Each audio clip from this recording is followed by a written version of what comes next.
All right, we got Brian here at Lamonster Garage, and he has got the Canyon tore apart, the Red Rock, and he was able to get the CarPlay to work, which is nice. It didn't work on my headset, but Brian, why don't you tell him what you did to get everything to work, and we'll show him how it did. We had found a U-Green Bluetooth audio adapter. Okay.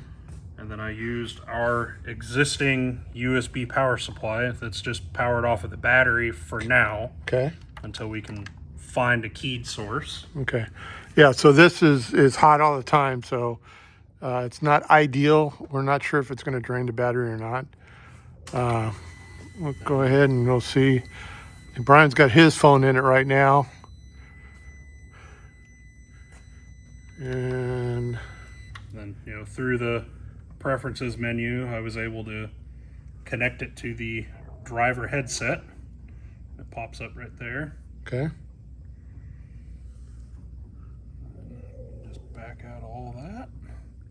And it takes it a few seconds, and then it pops right up. There it is. Well, for whatever reason, I was having trouble with my headset.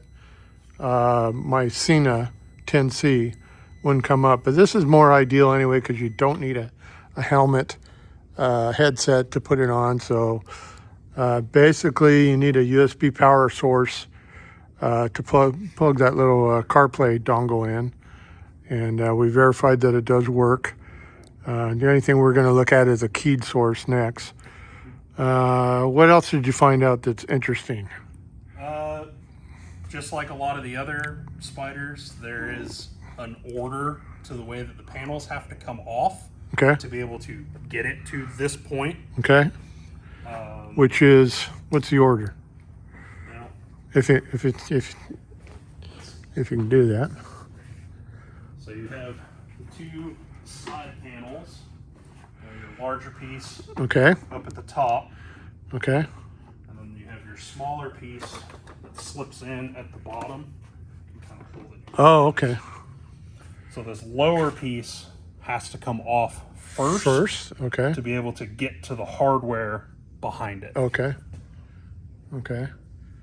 So once you get to that, is it a pop off from there, or? Yeah. So this piece has one bolt down at the bottom. Okay.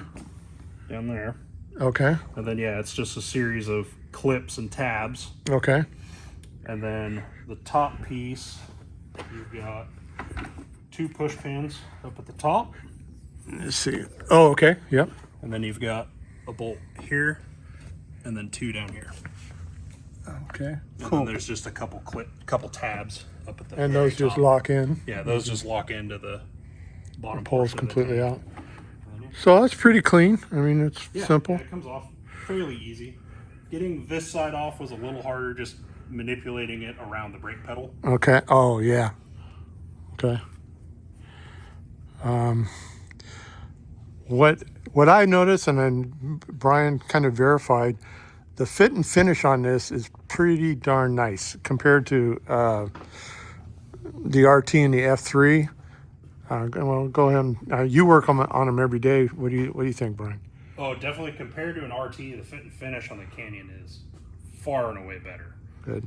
All the panel gaps are nice, and everything just fits the way that it should. I don't think it's going to be one of those that you take it off and put it back on, and your gaps are completely different. Right. Right. Yeah, everything seems real tight. This is a $32,000 machine, which is ridiculous. We all know, but it doesn't look like junk put together. They spent some time, and like Brian says, the panel gaps are good. It looks like it's a well-made machine. Definitely. So this is just a little information. This is we were able to get our belt tensioner on. It comes with a belt tensioner. Where is it? Very similar to the factory RT one. Okay. Kind of cheap, plastic, small roller, one bearing in it. Right, right. Which we know that those don't hold up too good. So that's an upgrade you might consider. Once you get that panel off, I mean, it's super easy to get to it, to bolt on. The factory one just bolts right in front of the two pieces of hardware that we use. Okay. And we got a spacer under here. Yep, spacers under, same install as an RT. Okay. So spacer under and the first two holes. Okay. Cool.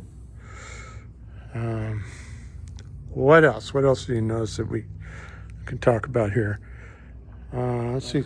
Still got a pile of stuff still left to be test fit. Okay. Yeah. So that's what we're doing right now. We're seeing what actually that we already sell for the other bikes that's going to cross over and fit. Quite a few parts, really. Keyed power, that's the one thing that we definitely got to figure out. They just give us less and less, it seems like. It used to be you had like 3 places you could get it, and now we haven't found any. So I haven't read the manual or anything, so that could be part of it. I am happy that the CarPlay is going. This is something I wanted to show you too. This is our clamp and swivel ram mount. So basically,